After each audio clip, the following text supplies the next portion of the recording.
welcome to another exciting podcast episode, Cervus-UK, Blood, Sweat and Tears. It's episode 8, I think.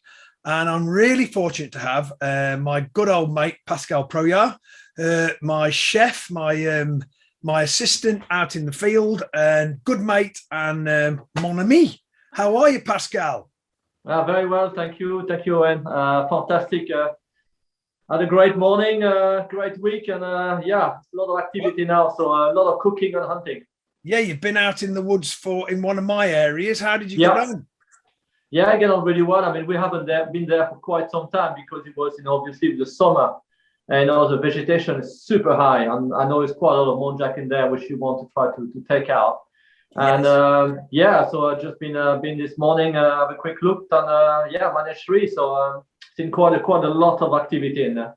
Well, while you're down in Oxfordshire doing that, I'm up in Staffordshire, and I've got a problem with red deer in standing maize crops, and it's that time of the year when the red stags are just starting to rut, collecting hinds, and in the same area also we've got fallow deer transferring between the forest and another forest, and in the middle it is this huge maize block.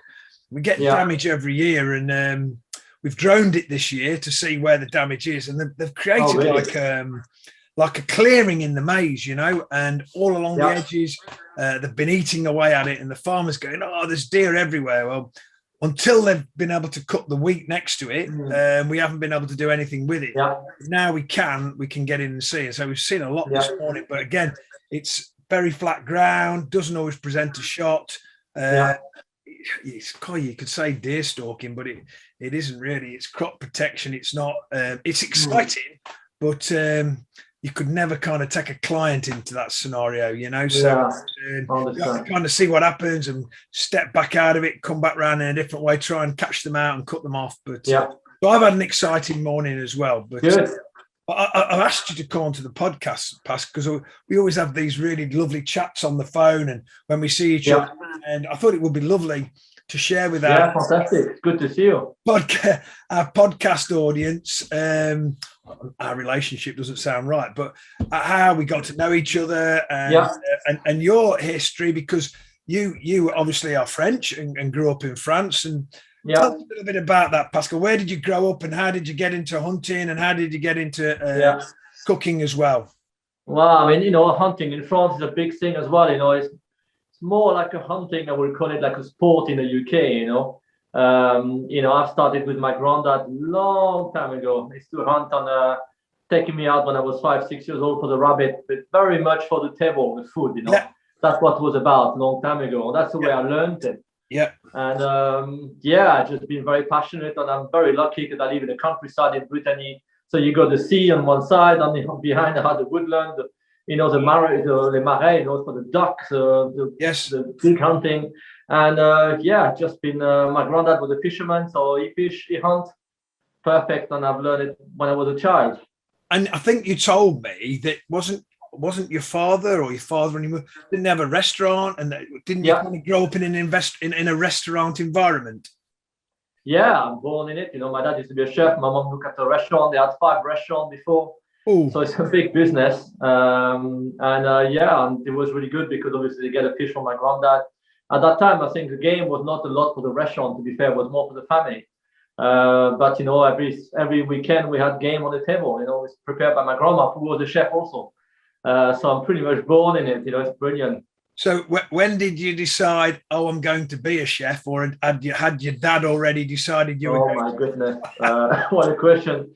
I think I always wanted to be a chef since I'm 5-6 years old. Really? I was cooking. Never did my homework. Always go in the kitchen to see my dad and cooking with him, and I just pretty much grew in it. And my dad always tell me, if you're born in a restaurant, it's how you absolutely love it, or how you hate it, or you don't want to hear about it. Yeah. And me, it was completely passion and love about it, and I just love everything about it. The product, and obviously I'm lucky because I love my fishing, my hunting, and I really think the whole thing goes together so well. Yeah. So, what brought you to England then? You became a chef in France as a young guy, and you fell in love. Yes. Woohoo! You put me on the spot there. I mean, what brought me to England is, I mean, it's very simple. It's first of all was the language. You know, I was terrible at school. Didn't learn very much English. And, you know, I've worked in Paris and everything before with my dad. And my dad said, you know, if you want to travel around the world, I mean, it was quite, you had quite focused what I wanted to do. And I really agree. And I didn't agree to go to England, to be fair. I was quite scared. I was 18 years old. Yeah. And he said, you know, I know someone who can put you in a really nice restaurant in London. Be good for you. And yeah, he just threw me in a pan in London and didn't speak any English.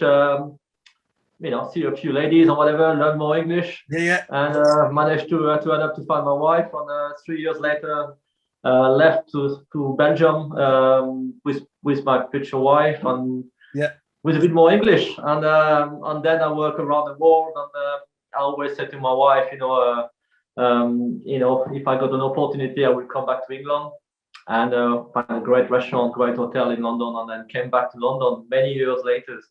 And the good story about it is, you know, I stopped hunting for a good 15 years because I couldn't with the job. It's just impossible. I love it so much, but I had to sacrifice that for my family and on my job. Incredible. And then when I came back to the UK, a few things happened, and I managed to find some good people who tell me, Pascal, you know, I was missing something really strong in myself, like a passion on hunting, and I wish I. Yes. And I said, you know, now I'm more grown up. I got a good job. I'm my own boss. Come on, try to find some hunting, and then it started. And now look where I am now. I don't even cook in London anymore. I cook around the world, hunt around the world. Well, I think I had not similar. I worked within a different industry to the hunting industry, and then when I was 40, I had an opportunity to leave that industry and take the pressure off myself. From that past business and start doing something I enjoy. And it was only originally going to be, you know, a hobby business, Cervus-UK.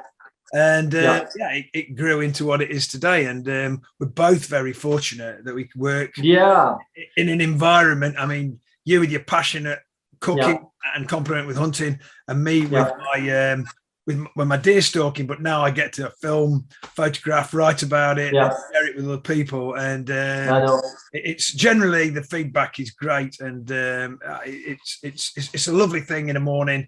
You know, you get up this morning, we're up at 5 and off to look on these fields, and that's see.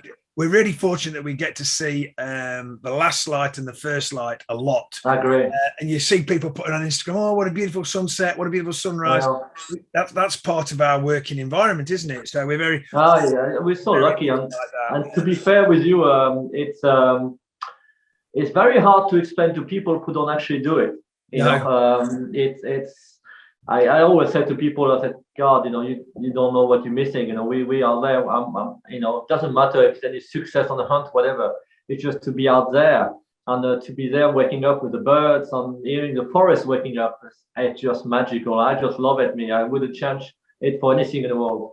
Well, I had a client or a guy comes to us regularly. A client, Vince, and he was with us last week, and he had an idea because we're back on the cull to come down and stop near where we stayed out and camp it out. So he did a couple of nights under canvas, and it was nice enough week and all that. But he actually got to see what time we got up, what time we fed, what we did during the day, then back out in the evening, then sort the carcasses out. And he did 2 days of it. We were down there for 3.5 days down in Oxfordshire. And he went, I can't believe how much work you have to do. And I said, well, I know. Everybody rocks up and sits up a high seat or stalks with us and sees here and you know, we try to give them as good a time as we can. Nothing's reliable, but it doesn't come by accident. You have done the reconnaissance. You have got areas that you've fed or where there's natural food where they're going to be and everything. It's like your job, you know. You prepare fantastic meals. It's all about mise en place. But they don't realise 3 days before that you've got, you know, some, muntjac bones boiling slowly all day, reducing down, making fantastic bases to your sauces and things like that. And it's, you know, but I'm not complaining. I'm very happy with what I do. And I mean, me too. And to be fair with you, when I started, you know, when I left my kind of executive head chef restaurant on the top of my career 3 years ago. Yeah. So many of my colleagues told me, Pascal, what are you doing? Are you crazy? But you know, I mean, to be fair, I worked so hard on my life, and like you, and didn't really see my kid growing up, the stress of London, and it's a time for everything. And I feel complete now. You know, I'm yes, it's another adventure and it's a bit of a gamble, but it starts to pay off, and I wouldn't change it for anything in the world. No, we're both really fortunate. And yeah. Again, at this time of the year, it's exciting, isn't it? We're going back to like the forest. You know, the colours are starting to just change. I know. You know, I've been listening to stags roaring this morning away in the. I know, amazing. And it's like, wow, this is it. You know what I mean? And yeah, it's there might be Christmas adverts appearing on the television. Not television, but it's you're starting to think about that Christmas, that winter period, the busy period running up to that, you know, the different ruts. Hopefully I'm in Austria in a couple of weeks. I know you can't come this time, which is a shame. And what a shame. Yeah. Potentially got we're in Scotland for a week as well, last week of the stags. And hopefully, fingers crossed, I've got a night maybe in Romania at the end of November. So we've got some great stuff, you know, well, that we can continue to our freedom and carry on and be, you know, again, we'll be out. Do you know what's really good between both of us is, you know, when we first met, you know, you said, you know, Pascal said that you used to know a chef like me before, you know, unfortunately not with us anymore. Yeah, you know, which you know, and we kind of jingled together. It was amazing, and you know, I was pretty much starting my big game hunting a little bit because I was always being a big hunter, but on small bird, never on big game. And I have to say, you know, the connection we had on your knowledge, and it's just been amazing. And I've learned so much, you know, working a little bit with you as well. You know, it's amazing. It's like cooking. You know, you learn every day. Even you must still learn every day, even when you're hunting. Seriously, it's amazing what you're learning when you're out there, and not just deer. You know, last week Hampshire, and I was watching a mature hobby with 3 youngsters flying around in the tops of these tall stands of pine, and she was obviously still helping them and showing them how to hunt and everything. And I was out with a guy, and we were. You know, we went from deer stalking. We had 10, 15 minutes watching these hobbies. It was just incredible. And then the next day, we were out in a totally different area, and there was a wild peregrine. We literally put up out of a edge of a field, stubble field. It flew away, and it's no secret that, you know, I used to be into flying hawks. I wasn't a falcon, sparrowhawks.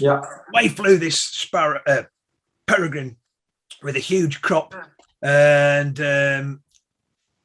crop as in mouth, you know, it's crop full of food, flew away, worked its way, and immediately a raven came in and started diving this peregrine. And this peregrine's like, you know, frantically trying to get out of the way of this bird that's twice the size of him, mobbing it. And he starts to go up and up and up. And the raven starts to go up, and then the raven suddenly realised that once the peregrine's got, so my arm's going off the screen, but once the peregrine gets above him, he then becomes the hunted. Because as soon as he can get 100 meters, 200 meters above him, he can come down and go smack. So then the raven exits, and they call it a truce, and the peregrine comes back towards us. We're right next to a wood, and we're the only place where there's a tall place for it to, you know, to come and land and let its crop pass over. And that was like, within 2 outings, we'd had an incredible birds of prey. And again, I'd never seen that, either of those. I've called hobbies when I've been calling it in the woods roe deer before now, but never to have that. And then that, you know, peregrines now, I honestly see them probably once every month, couple of months, wherever I am. We've got them, you know, in Staffordshire where I am. I had one fly over the garden this summer, 30, 40 meters above the house. It was just, you know, it's incredible. And well, I mean, that's what you see when you are out there. You know, you can't see anything. You know, it's very different than the office. Our day is very different every day. Yeah, absolutely. And you do.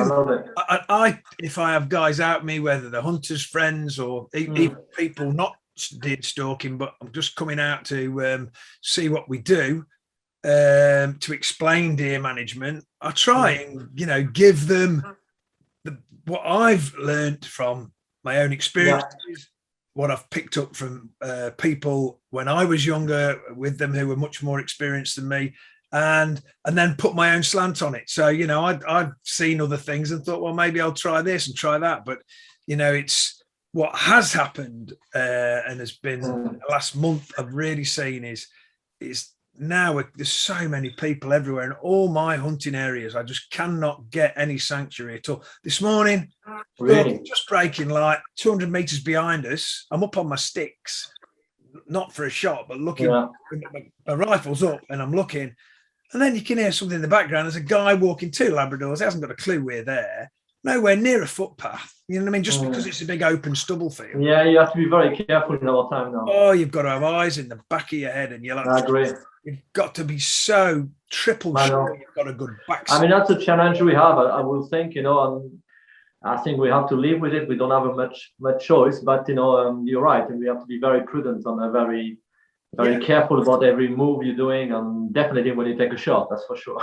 I think you've got to be cautious and very patient, and you know, I can name 3 or 4 instances in the last month. I was sat up a seat with a guy the week before. This Belgian Shepherd dog came through the wood. I thought it was a wolf. Came through the wood, and then 2. They were definitely Eastern Bloc. I would have guessed. I think he said Romanian, but they were walking the dogs. He said, "I walk my dog here every day," and I said, "Well, you can't do. I'm here very regularly, and I've never seen you up here." I've got an app on my phone, OS Maps now, and I said, "Look, red dotted line, red dotted line." He says, "Well, it doesn't say anything on Google Earth," and that was it. The whole world is going out around everything on Google Earth, and there's no footpaths on there, so they can go where they want, and it's a frustrating challenge, I can tell you. And I've spoke to these. I know, I get that. What do we do? You know, they put signs up on one of the farms. I mean, it's very much for you also when you have a client with you. I mean, I can't imagine persuading them. I really do have to make people aware that, you know, we are hunting on, you know, private estates and farms, but I have no control of the public. And, you know, sometimes you see nothing, other times you'll see, but, you know, it's mad, you know, because sometimes you're out at first light and see people, and then it may be 10:30, 11 o'clock in the morning when it's the peace comes, and you'll see a group of fallow out, and you can still achieve something. You just have to work around it and I agree, think how the deer would, because the deer are still there, of course, aren't they? You know. Yeah. So absolutely. Yeah. So. Sorry, that was my phone that I've just dumped a call off. But no problem. So, you've just been over to Germany to my friend Guido's. I saw Instagram you had a fantastic time over there. Has he still got as many wild boar as he always has? Yeah, I mean, you know, in this area we are quite lucky. In some area, obviously, you know, they get kind of illness in the other side of Germany. But I mean, do you know how well he look after his ground as well? I think that make a huge thing. And you know, on the, you know, the boar are very happy in the reeds. That's a problem, you know, and you know, they're multiplying, and so we saw quite a few, and I was very fortunate on the last morning. I mean, that was quite a morning. I haven't posted yet, but my goodness, with Chef Pascal, you know, I tried to get a buck, you know, a young buck, because we haven't got any raw. I didn't really target them at all, so I've left them a bit. Okay, I'll try. And I went in the middle of the woodland, and at the edge of the woodland, and the wind was not great. I said, but it was good for the field, so I just walked. And then I heard some huge noise behind me, and a few days back I saw one stag coming out with 50 hind, not far from that wood. I said, it must be red deers running around, and around 25-30 boar came out 80 meters from me, one after the others. And what a scenery it was. I mean, I didn't really care if I shoot anything. Obviously it was 3 big sow, with a lot of bristling behind them. So that shows you how well they're doing. And obviously, you know, we don't shoot the sow, the leading sow in Germany and in Europe. And I know he loves his little bristling, and so I managed to get 2. So it was amazing. What a morning that was. And So for the I was very, very fortunate. So for the guys that are listening, you saw 3 sows and lots of frizzling. Yeah. Frizzling are piglings to us, but that's the German. Marcassin, pigling. Yeah, and then as they get older, they become an Oberlaufer, which is like a teenager. And those are the ones we love to shoot, aren't they? Those kind of 40 to 50, 55 kilo pigs. Just you can get them out. You can virtually pick them up. But those are the sweet tasting boar that if you ever have one for the table. I mean, the great thing, it's as you know, when I travel around the world to hunt and cook, when I go to South Africa and everywhere, I do love my hunting, but I love also cooking the animal. I think that's what's about, and it's I think where we get on so well, because it's very ethical for me. And so I cooked a lot of game over there in Germany, from chamois, which it took last year, to boar, to chevreuil, roebuck, fish as well, because I used to be a fishman. Well, I talking about chamois, I was the first time I ate chamois was with Benoit Voilier, my client. Benoit, who is the chef, the chef. That's how we kind of got to meet each other. That's right. But anyway, that's right. We ate it in his restaurant, and I'm like, mountain goat. Don't know if I'm going to like that. So good. Anything that's got goat in it, I'm not that interested. It was the most beautiful. I know. We had the back straps off it, and then cooked it, and then Vincent, my friend who is the head waiter, he came and cut it all up, and then brought it. There was 3 of us there, brought it all out onto a plate. Oh my goodness, it was absolutely delicious. And of course, it's amazing. What drove Benoit to be a prolific chamois hunter. Never for the trophy, it was to stock the restaurant, so absolutely. Well, actually, I think saying that one was shot with in the Southern Alps. That one there is an Austrian chamois. So I've only got 2. One in France, and one was with you on the Matthias in Austria. What a memory that was! You remember? 9 courses on the top of the mountain. I'm hopefully in a chalet, wood fire. I'm just trying to sort out me taking my weapons. So I emailed the Austrian embassy. Got an immediate reply, so I was really impressed with it. And she just quoted a line from their sort of like legislation saying that we can travel with category C weapons, shotguns and sporting firearms without a European pass. Okay. So we basically use our British firearms license. Have to have a letter in German, Austrian, saying where we've got permission and where we're going to stay. So you present with your gun with that. So it's not as complicated as I was. I did write to Basque, bless them, yesterday, and got a response from Lewis Thornley saying, we're fully aware that Europe's not easy to travel to anymore, and you need to check local legislation, which I was a bit disappointed in, to be honest, because I thought Basque, representing UK hunters, would have contacted all the European. They've had 7 or 8 months to do it since we Brexited, and found out and had a kind of an advice to British hunters travelling abroad, because there's plenty of us, of what to do instead of just firing back to making us do the work, So I haven't spoken back to Basque, and I'm sure if I said it back to them, they would come back with probably a reason for not doing that. But I thought they may just be able to say to me, this is, because I found it out myself, but I would have liked kind of the power of Basque and their legal department to have okayed it and said this is correct. And there's so many people like you, who don't know, including me, and as you know, it's quite a big industry as well. You said you were going through the airport last week, when you and you saw a group of guys with I saw a group of 4 hunters with four firearms.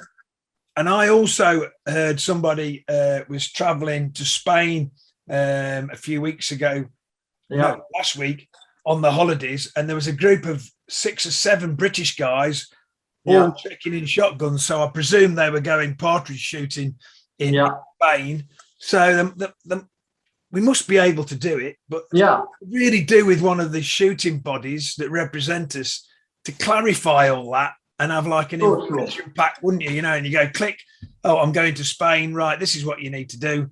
And you would think it would have been done in 7-8 months or nearly a year. Anyway, it's not a complaint; it's an observation. But anyway. So, what have you got planned? I heard you're going to France again, aren't you, on one of your exciting cooking journeys? Yeah, I'm going. I mean, you know, as you've seen, you know, I went to France to cook for some private clients. Unfortunately, last time we were in the middle of the fire forest, you know. Saw it on the news. You know, in Saint-Tropez, and cooking for firefighter for 3 nights during the night was quite an amazing, exhausting time, but. And luckily, you know, nothing happened to us on the property I was with. Didn't burn out, which you know, beautiful property, 100 olive trees. So yes, I'm going back there for a bit of cooking next month, and hopefully invited also to go for a stag, but I will say young stag in Scotland with a friend I met through my social media who used to with South African. Who used to work with the people I work for in South Africa. So the world is small in social media. Yeah. And he said, Pascal, I want to meet you. And all these guys from South Africa said to me, you know, you have to have Pascal. He's so passionate about this hunting and cooking. So I'm going to go over there and meet him. And he used to do buffalo hunting in South Africa. Now look after an estate in Scotland. And he's very, very passionate and love his cooking, love his biltong. I can't wait to meet him. And so in France, where you're going to go to, is that specifically game cooking, or is that chef? No. I do a bit of a game cooking, whatever is on the market or whatever. But I don't go there for hunting. It's mostly more cooking, this one. But the funny part is that he's got a massive property, absolutely packed of balls, packed. And he's put this wire, you know, in around his field, so the boar can't pass it. Otherwise, they destroy all his land. And he said he's giving this forest to the local community who hunt boar in France. You know, it's big during the winter. So they take around 200-300 boars there every year. Wow, that's a lot of work there, isn't it? Yeah, it's incredible. So I said to him, well, maybe one day I can go cooking, but also get in the morning and get a boar. Yeah, why wouldn't you? Yeah, why not? Yeah, we'll see. So we need to find out how you can travel to France easily with. Oh, you're French, so you can probably travel with your guns to France. Yeah, I got. I mean, I'm a bit more easy because I got obviously still my European passport. Yes. You know, it's not difficult for me, and unfortunately, it is more difficult for you guys. But I'm sure you'll be fine soon. Yeah. So if you're going to cook, I won't say your last meal, but if you had to say, right, I'm going to do what I really love out of game, what would you do? What would you? I know that's such a tough question for me because, as you know, I'm so passionate about the hunting. I love every game. The only favorite game I have to say, since childhood, is the Lady of the Wood. Woohoo! You know, Woodcock. which called the Woodcock. Yeah. Because that's possibly the first hunt I did. You know, when I was 16, and I was so excited, and because in Brittany it's very popular with a very different than here. You know, you hunt with your pointers, that's why I got so many pointers, and on the food is just so delicious. You know, hard game to get. You know, but the reward on the plate is just outstanding. So as a game, for me, it would be the Woodcock. Well, it's a bit of a religion in France, isn't it? The Woodcock. Yeah, very much so. I had many clients. When I first started coming over to the southwest of England, Southern Ireland, well, of course, COVID knocked that on the head. But I have got a group booked in January in Ireland, and they are honestly fanatical about woodcock and completely fanatical. I can remember once, and it must be over 10 years ago. I was with a group down in the southwest, and I don't know, we shot probably 8 or 9 woodcock. They hadn't shot very well, and we stopped for lunch, and then the head guy, whose English wasn't that good, came out to me. Oh, it's a big problem. I said, oh dear, what's the problem? He says, is your guide. I said, my guide? What's wrong with my guide? He has no respect. said, do you mean he has no respect? He says, there's a woodcock. He says, it is put behind his Land Rover seat. And I'm like, well, the Land Rover's full of people and dogs. Yeah. And he's putting them behind there, and then we get back to the larder, he'll, brace them and hang them up. No, it's sacre bleu. And I kind of really understood then how important it was to them and how we dealt with it after. And they were having photographs with the woodcock and everything. Yeah, I mean, it's incredible. You kind of it's like a religion, like you said. We've said it before. We really got a strand of our DNA missing in this country with regards to tradition and I don't want to say respect, but our history is driven pheasant shooting, and if it was deer stalking, it was out on the hill. And then what Europe really was like France, one for the pot. You hunted it, you cooked it, you enjoyed it, you knew all the herbs to go with it. And we didn't have that really, it's no, very fortunate. And it's never, when you go for woodcock hunting, I mean, I've been kind of invited to try to go for driven woodcock hunting, and I've always said no, because it's just not me. It's not for me. It's not, when I go with my dog, when I go to Scotland, if I manage 5 or 6 woodcock in the whole week, gosh, I'm very lucky and I'm very happy. But I possibly saw 30, 40, 50. So it's not about the number you put down. It's about seeing the dog working, seeing the bird, and and if you're lucky enough to have a few woodcock to cook, then it's blessed. Well, my most exciting woodcock hunting was with a friend up in the Lake District, and on the ground he had, and he was like a part-time keeper on it and everything. It was a big piece of old forestry, and there was a power line that went up through it. So they cut this big ride up this hill.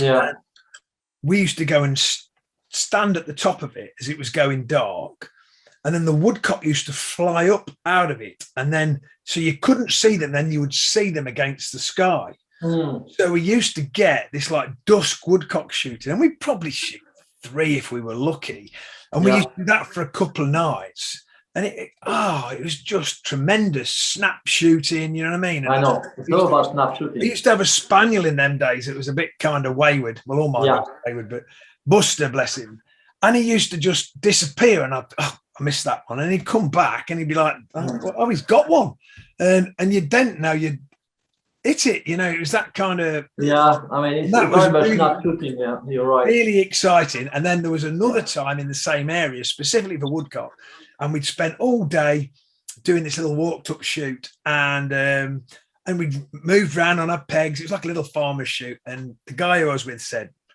you're on the last drive, and he says you're right in the beck, and a beck is a stream like a burn in Scotland. He said you're right in the beck. He said the woodcock fly up that. He says you'll definitely get your right and left. Everybody shoots a right and left. So I'm like, oh my goodness, this is pre-kids, so 30 years ago.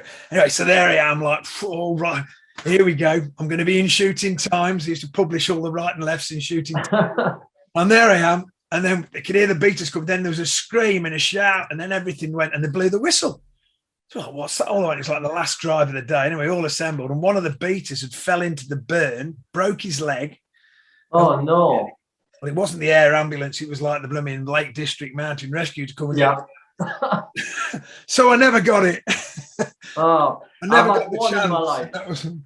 I hope it's not my last chance, but a lot of people. I've had one in my life, but that was in Scotland with my two girls, my 2 pointers, and I will never forget that moment. I had a French guy actually with me hunting. I was talking about 7-8 years ago with my friend's farmer's land, and it was like a very bramble thing, and I could see the 2 dogs pointing in it, and I said, "Oh, that's perfect for woodcock."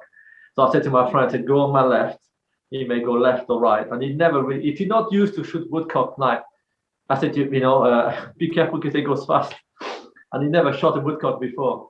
Mine got 2 woodcock went off, and I shot both woodcock before he actually lifted his shotgun. I said, "Oh, Pascal," I said, "No, you have to react really fast, otherwise they're gone." So but that's the only one I've ever had, and I would never forget that. No. And to shoot it over your pointers.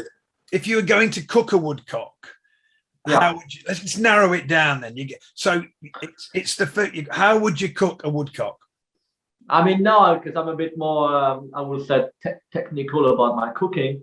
The classical one, they will put it on a brush, put it on the whole bird, the what you call it, the head, the inside, everything, and then you roast it on the chimney if you want, and then with the fat on the bottom, you just baste it until it's really nice and crunchy, and then after that you let it rest.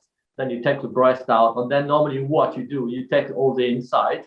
You remove, the rock sack and everything. Just keep because the woodcock, as you know, when you fly off, it normally, have excrement straight away, so it's always empty. Yeah. And then normally you crush that with a bit of a butter, and as I'm French, you put a little bit of foie gras as well, a bit of cognac, and you put that on the toast, and then you put back the breast on it, and then you make a little sauce with Armagnac, with the bones. So that's the classical way of doing it. But now what I do when I go to a lot of party. If I'm lucky enough to have some woodcock, and I did it last year for a very special client, and I just take the woodcock breast, confit the leg, and do a little jus Armagnac with the bones on all inside, and then the head I keep it because I like you roast the head, you flambe it with Armagnac, then you cut it in half, and then you have to suck the brain out. Sorry, it's not going to happen much in England. They loved it. I mean, I serve it in an English guest, who love woodcock hunting. And what I do is I take a breast because it's like a testing menu, and I stuff it with a bit of foie gras, and I wrap it with fresh vine leaf. Wow. And then you roast it in salted butter, flame with Armagnac. It's just delicious. I can do a lot of stuff, me. I can remember when I was in France, and my friend Benoit, his dad he got a woodcock room, so he got pipes that looked like a woodcock, paintings, ashtrays, everything. It's just lovely, like smoking room, and it was a celebration of woodcock throughout his life. Yeah. And what I asked him the same question, how would you cook it? And he was, it was all about the head for him. And he had this contraption, but it was basically a piece of string that he wound up. Yeah, we call it à la ficelle. And then he had like a lantern underneath it, and he hung the head above it. And then it slowly went round and cooked. Yeah. And I'm like, what? And then he says, and then you get both the mandibles and split it off, and go, and it's like 2 spoons, and then it says that is the best, and I'm like, right, we call it à la ficelle. That's also a very traditional way of cooking it.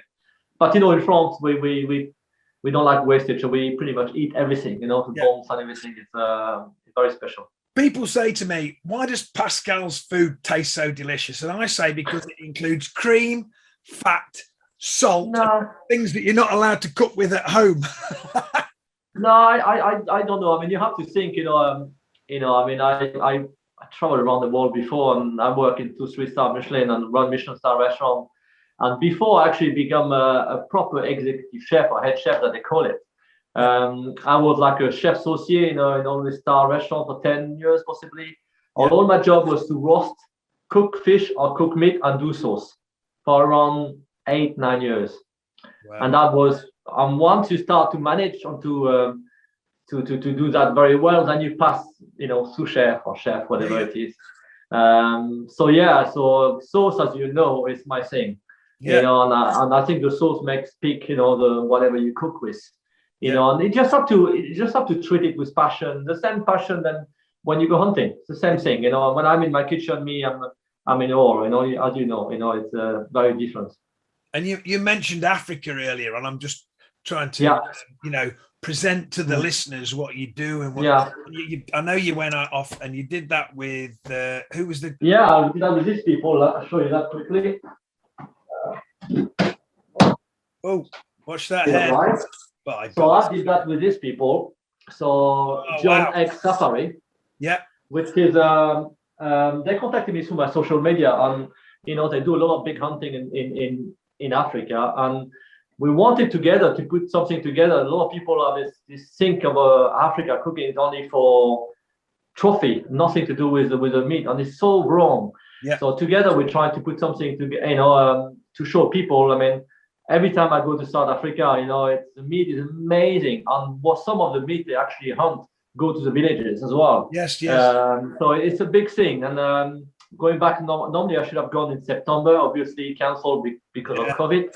Yeah. And book again for 3 weeks next September. So cooking for some clients over there, and we're going to do some video about big fish, game fishing. Yes. Bird hunting, and also big game hunting, but all to do with the food as well.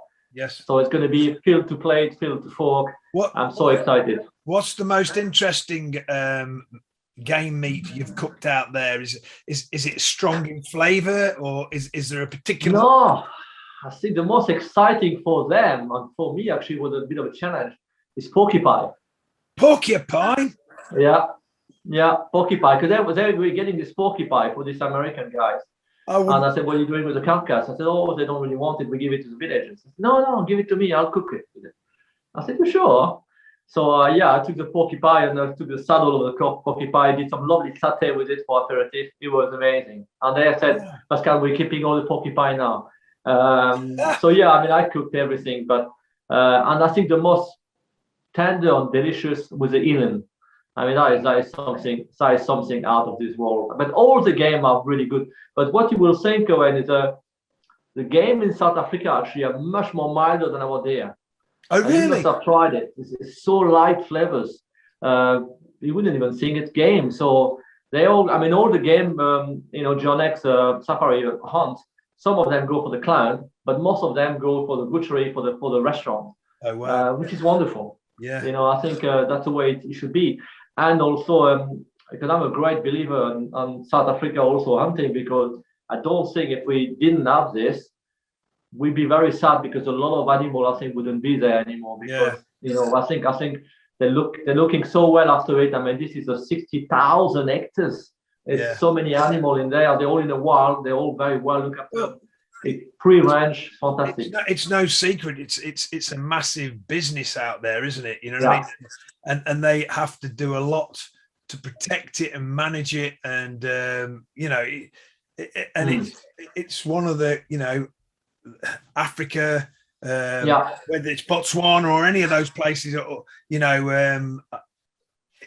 we have to kind of protect that for the rest of the world to be able to see it and enjoy it. And the only way you can earn money, or where you're proven to earn money, is is by hunters going and paying. Photographers don't go and pay tens of thousands of dollars to shoot a species or whatever, and then able to, that goes back into the management, it goes back into the community and everything. But absolutely, most people listening to this will know and understand that. But what I liked last time you went to South Africa was when we were out and you got that little biltong breciola thing, cut it up, and I was immediately addicted. And as I've probably said in every podcast I've done, I invested in a dehydrator. I know. £150, best thing I ever did. You showed me how to recipe. You made your own, where you put your own slant on it, and I've got a muntjac now that's been hanging up for a week, and that's fantastic. I'm going to marinate that and do that for the weekend. So that is the, I don't know, a muntjac that's worth £5 or £6 suddenly becomes meat that's worth hundreds of pounds. I know. I mean, it's so good, but everybody. I fall in love with the biltong over there, but because I get on so well with them. So they have a chef, and she's brilliant. And she said, Pascal, what would you do it? I said, I love the biltong, but sometimes I think that for me personally, they dry it a bit too much. Yes. So the way I show you, the way we do it together now, it's a bit more like a charcuterie. So it's like semi-dried. That's and it. It's still melting in your mouth. Still got that little bit of softness in the middle of it. Got it, And if you can get it really, if you can cut it with a really sharp knife and really nice shavings, I use a Mark Zabrowski knife. I know you do. And you cut that into. You listen to that, Mark. Oh my goodness, it's absolutely and so simple to do. To be honest, I've not done anything outside of your recipe. I've not been adventurous, because everything I've done, the lads love and everybody else loves. And during lockdown, it became kind of, because we were still going out and shooting a few deer, it became a bit of a lockdown project. And everywhere we went, we had some of the Breciola with us, and I used to go and one of our local breweries did wet sales that you could go and buy in lockdown and bring them home. And I used to go, and while he was doing it, we used to have a little bit of this Breciola. And one week I hadn't got any, so I took some saucisson, some normal salami. He goes, "What's this? This is disgusting. Where's that normal stuff that we have?" And it was actually a really nice salami that I took, but he preferred the homemade stuff to your recipe, Pascal. No, it's brilliant. I just love creating new recipe with games. It's what's about. I mean, it's my brain go all the time with wild games, as you know. It's an exciting time. The winter time for me is great because obviously Christmas, aperitif, friends, gathering, so more food. That's what's about. Yeah. And out of the game birds, if you were going to have a game bird, what I know you've said woodcock, but I say out of duck, pheasant, partridge, which one's your particular favourite? You know what I mean?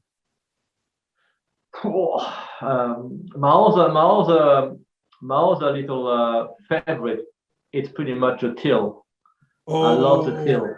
Shot two last night. I did. Oh, really? Yeah, no way. I felt a bit bad because I think they're sensational. I think they were the first teal we got coming into our pond, but they just came my way. Really? Fantastic. The teal. I mean, every bird is good. To be fair, the key is to treat them with respect, not to overcook it. Pheasant, I think pheasant is super delicious as well. But too many people, you overcook it. If you overcook it, it's over dried.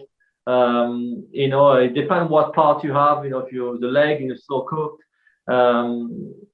partridge is delicious. I'm going to do something for your son next year with partridge. You will see. Very, very. I love partridge. It's such a delicate flavour, isn't it? You know what I mean? It's very delicate. Yeah. I mean, I again, for me, it's very difficult to say because I personally like a lot of game because I've been brought up with it. And I got little favorite, but if you give me any game, I'll cook with it, and I will make something very special with it. That's the way I think, anyway. I'm not as adventurous as you. I like my duck. Eat a lot of venison. I have to be careful, to be honest, because in years gone by, I think we had that much and enjoyed red wine with it. I had gout twice, and I had gout once when I was in the flipping in Germany on a driven hunt, and it flipping heck, never again. So I have to kind of manage. If I'm eating venison, I'm not drinking red wine, So, but you cannot have a game without wine. My eldest son Tom, he does a lot and minces a lot of venison down and gives it back to me. So here's some mince I've done, and we've had it in lasagnas and bolognese and stuff like that. And it's the most delicious. Even the geese, Tom now is doing geese bolognese for my book. Yeah. He said, Pascal, he said, the geese bolognese is my book, Pascal. So he said, he always sent me a little message, Pascal, we have geese, I'm making bolognese, I'm making lasagna. He loves his cooking. I love that as well. That is a great book, and that's a very good move onto your book because the listeners may be interested in buying your book. And we'll put up on the for the people that are listening. We'll put it on the podcast how you can get on Chef Pascal's book. It's all about game cooking. I've used 2 or 3 recipes out there, and they've been fantastic. And it's a lovely book because it's about your love of hunting, birds, game, and everything's in there. So how much is the book? It's not just about cuisine or cooking. I mean, there's a lot of recipe, about 30-35 recipe in there. And the recipe, you have to think, the recipe I created around many years in my restaurant. I mean, some of the are a bit more complex, some are less complex, but they all taste amazing or they all prove recipe. But the thing of the book as well is a story about hunting. It's me going out in the morning, a lot of tip. I did that book with my daughter, and I took my daughter hunting with me for 1 year. And she never hunted before, and she had a doubt about it. And after 1 year hunting with me, take her out in the morning in the grass, she said, "Oh, now I understand why you love it so much, Papa." I said, "Oh, here we go." Yeah. So she discovered something in my own world, which she had no clue, and that really make me very happy. So it's very personal to me. I know it is a special. We're very lucky, like I said earlier on, to those early hours in the day, early hours, in the late hours in the afternoon, or even if you're, say, pigeon shooting, you know, and you're sat in a hide and you just, you know, settled into nature, and you get to watch what's actually going on in the countryside that you wouldn't necessarily get to see. It's always, like you say, it's every day's a school day, isn't it? But absolutely, Well, Pascal, I think we've just burnt an hour off like that, and I really enjoyed talking to you. And as I say to everybody, thanks for coming on and sharing your love and your passion for hunting and cooking. I know we're going to see each other soon, so probably after Austria. Well, let's stay in touch.